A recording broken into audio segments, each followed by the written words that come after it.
Nadim, thank you so much for taking the time to be on the show. I know, we've known each other for several years now. Time really flies. I was just talking to a friend about that recently. And, I remember when you sold your business to Terminus and you were really at the cutting edge of that ABM movement. And you've really sort of just, boy, you've made some tremendous transitions from being a product manager, to a CEO to being, head of product at some of the largest companies and most important companies really in technology history. So congratulations. First of all, how are you? Good, good. Yeah, thank you for the kind words. I'm doing well. Fantastic. If you were to think about some of the things that you learned making these transitions that I sort of alluded to earlier, from CEO to product and some of the kind of learnings that you've had over the years, anything that really stands out in that journey? Well, yeah, that's a big question. I think for me, I think it's always a balance of your intuition as well as intentionality. So to some extent, you do have to follow your intuition, your passion. Like what's something you can't get out of your head, especially when you're trying to be or thinking about being a founder. The time to start a company is when you can't stop thinking about it, right? There's no other time. And in my case, and I'm not proud of it, but I started the company. Shortly after we sold a company that was part of Power Reviews, and the whole executive team of that company, left as part of the acquisition, which was a great outcome. But as I had time, and I was about to get married, actually, so even on my honeymoon, I remember thinking about, and the feedback I was sent out some surveys. I mean, just my network saying, "Hey, what do you think about this product Mhm. idea?" As a startup executive running growth and among other things, I had the challenge of matching my dollars invested to the output, for a B2B business, the outcomes. And I, sketched up some wireframes, sent it out. But I hadn't yet started the business. It was literally, Mhm. October of 2012. I left Power Reviews in September, but I couldn't get the idea out of my head, so much so that even on my honeymoon, I was thinking about it a little bit. Again, I don't recommend it. I definitely don't recommend that. But I just checked it briefly, like, at some time to kill. But that's how much. So I think that's kind of one example of going from a startup executive or an employee to a founder.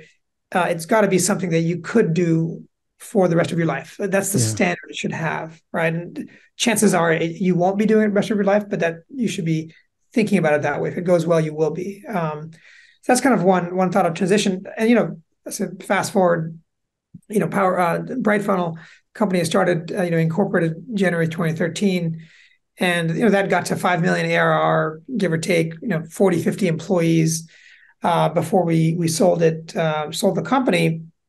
And that is no matter what the outcome, it's traumatic for a founder because you signed up for a lifetime Mhm. of doing this thing. So it is a big change, and it's a little bit of a trauma in the sense of a lot of founders associate the best founders associate themselves, they imbue themselves into the company. I mean, they Mhm. are the company in a way in the early days. So you've got to distance yourself. And that's probably a healthy thing anyway as you scale. But that next transition was really about, okay, who am I? If I'm not the founder and CEO of Bright Funnel, who am I? Mhm. And the answer is sort of obvious, but it took a while to get there. It felt like a while to me, which was, look, I'm a builder. I'm a founder, which means you're a builder, and I'm a former product guy before being a founder, and being a founder is also being a product guy. So I was like, duh, obviously I should, be a product person somewhere. And at the time, after managing, 40, 50 people, I didn't have any short-term desire to lead any people. I was like, look, Mhm. I've done enough leadership for my life. I want to lead exactly myself. That's kind of how I thought about it. So I joined Uber.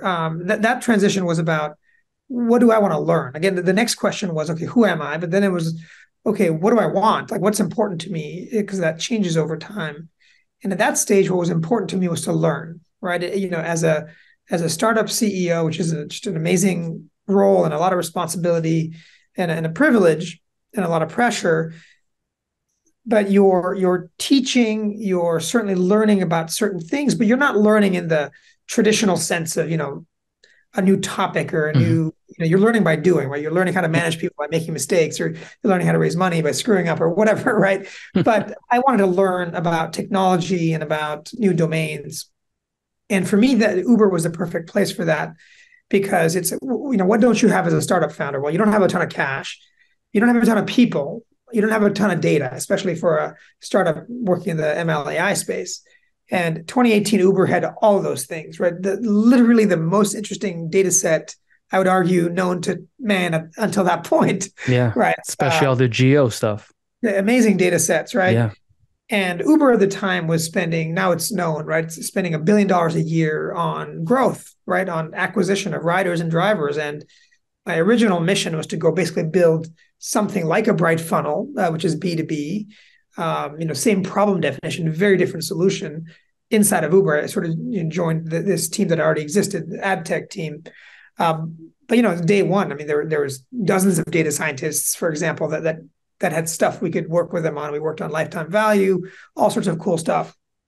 So that's kind of what motivated me to make that transition, was to first think about what's important to me and then go do it. I'd spent 4 or 5 years in Uber. Power Reviews was less than 2 years, only because we got bought before I wanted, I wanted it. Ended up being at Uber for about 3 years. But within, I'd say, I forget the exact time frame, but say within 6 months, I realized that, okay, this senior IC thing is kind of cool. You get paid well and do cool things, but that's not who I am, right? Mm. I missed the leadership, the mentoring, the people part of it as well, and I sort of was rested, recovered, I guess, from my startup, and I got, just as luck would have it, Uber's an awesome place in 2018. It was post TK, which I think is mostly unfortunate. I didn't get to work with him, but it was still that startup, amazing startup company. And I ended up getting pulled into the self-driving division, which is a separate division, but it's part of the same company. And I know nothing about self-driving cars Mm-hmm. at the time. And I thought, what the hell do I know about this, right? But it's just software, and it was super interesting because the part that I was working on, and we can talk more about it, is essentially the dev tools, the dev and test platforms, right? The simulation, the visualization, pretty much anything you've seen on LinkedIn about self-driving cars probably used the kind of software I was building, right? So it's super interesting, whole different scale. But ultimately, it's just data flowing from the car back to the data center, at the times on-prem. You train the models, and it goes back to the car, to oversimplify it. So it was ultimately an analytics flow, just like Bright Funnel. And after a couple of years, I would say that experience was amazing, especially the self-driving part. And I would describe it like, maybe I haven't done a PhD, but sort of like being an academic for a couple of years, right? Self-driving in 2019, 2020 was very much research oriented, still is. We were trying to solve problems at the time. I remember like partial lane departure was a big thing that we were working on. Today it's solved, obviously, right? You see, cruises and other cars going past the UPS truck, no problem. We take that for granted. It's a pretty big engineering problem. And so super interesting couple of years working on that. But it's sort of like being an academic, or I would describe it as, maybe in a self-flattering way, being an astronaut. You don't do it for a lifetime, right? You don't go to the moon, or you don't stay in space forever. You've got to come back down to Earth. And for me, that coming back down to Earth was really about getting back to my roots in B2B. And so I did that, made a couple of, really just the first two people that I reached out to, they both said, which is super funny. I was being very intentional, but it ended up being very fortuitous. They both said, go talk to Databricks. They have a hole in their org the shape of you, is how I'd summarize the conversation. They needed a VP of product for enterprise, for platform. And that's what I've done the last 3 years. So that's sort of catching you up to, present day. Been here at Databricks for 3 years, but I'll pause there because I know that's answered your question with a couple of examples. Yeah, no, thank you so much for sharing that, and you mentioned something around wanting to be that founder. It's something that you have to want to do forever, kind of thing, right? Like that commitment. I think that's one of the things that I've heard in terms of the longevity of a startup, and some of the reasons that startups perhaps don't work out is founder disputes, or just running out of gas, right? And if you think about how you put yourself in that mindset around, hey, I'm going to be passionate about this for let's just say 20, 30 years, let's say, right? I mean, I guess hopefully longer, but if you think about a lifetime of a human, but how do you actually do that? How do you put yourself in that mindset? How do you deal with those, kind of ups and downs and the passion piece, especially when you are a human who's kind of, evolving over time and some of the motivations change. I know you mentioned kind of transitions from wanting to be a, kind of that entrepreneur and that leader and, the captain to wanting to move more into something that was more learning oriented. And then, finding that itch again to maybe be a leader again, right? Like how do you actually make that sustainable, perform at a high level when you have these kind of humans, conditions, right? Where you go up and down and stuff. Yeah, for sure. I think specific to being starting a company, being a founder, I think it is different for different people. So I don't want to overgeneralize, but for me, the problem space was one that I had personal firsthand experience, right? So in 2011, 2012, when I was at Power Reviews, it was unique because it was a 100-person company, right? It was 6 Mm. million ARR when I joined, 14 when we exited, but about 100 people the whole time. And it was unique because I was senior enough where, I was giving board presentations to, Menlo Ventures and, our VCs. And obviously I was, hands-on, right? I was building the Yeah. team. It wasn't like there's layers and layers. I was running the SDRs, I was running marketing, product marketing, the positioning of the company. So had a rare view into new product suites and how to go after our competition. Subsequently, I even showed up in court filings, which was a whole other story because there was internal emails that surfaced from our competitor that said I was being really aggressive against them, which is kind of weird, but kind of cool. It's a bucket list item I didn't really know I wanted. But in that experience as being a startup leader, I had a unique vantage point, and I was doing pivot tables, right? So I was pretty technical in the sense of able to do pivot tables in Excel and care about numbers and pull Salesforce data with other data and figure out where our dollars are going. And I happen to run SDRs as well as marketing and sort of product aspects of product marketing. And so there's a unique vantage point. So it gave me this insight that look, if I'm having this pain point of being frustrated with marketing attribution, marketing effectiveness measurement, everyone else must be, right? At the same time, I was sufficiently naive. I didn't have 30 years of doing that. So I was naive enough to have, maybe the courage, or maybe the flip side is the arrogance to say, okay, I can go solve this. So, when I started thinking about the problem, I'd say the problem space was really interesting. And, that validation from a first few people gave me a bit more courage. But when I started getting going, it's just a topic that I found interesting. The problem space was interesting. I'd say at the time, initially, the technical domain wasn't what drew me into it. It ended up what I fell in love with was the analytics domain itself. Now, obviously, I'm analytical and I was doing my own analytics at different times, but I ended up falling in love with this data platform aspect, which wasn't what started me off. So even your passion can take different directions, Mm. right? The data platform aspect of, the way Bright Funnel worked is that, we had 100 enterprise customers, third of them were public companies, SAP, New Relic, et cetera. And we were pulling in all their Salesforce objects, right? They gave us permission, basically all the ones that mattered nightly, and then doing joins against them, and also our own JavaScript tracker had data from the website, and then later on we added some more data sources. But initially it was really Salesforce, and then layering on some of the Salesforce marketing automation, and layering on some of the website data. But that's a lot of data, right? And not in the scheme of self-driving cars or big data, but it's a lot of data to pull in and then do cross-object joins, essentially, right? So what ended up happening is as we grew, it ended up taking hours to get all these, our data process wasn't parallelized enough. Obviously there's always things you can improve in a data stack.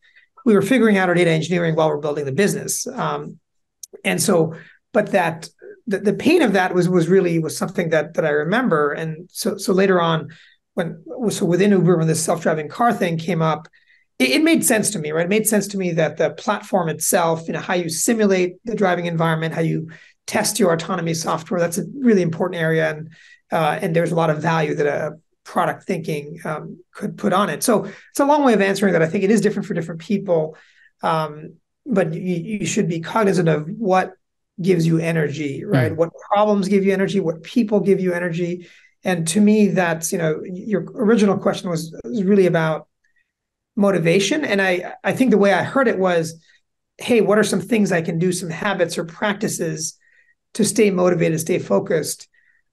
For me, that's not how I approached it. It was a little bit more organic, which is observing myself, but being self-aware, right? So if you ask me today, what are you really good at? What gives you energy? Obviously, as a VP of product in a $38 billion company, my job is very different than a founder of a 50-person company, with hundreds of engineers that are mapping to the stuff that we're doing.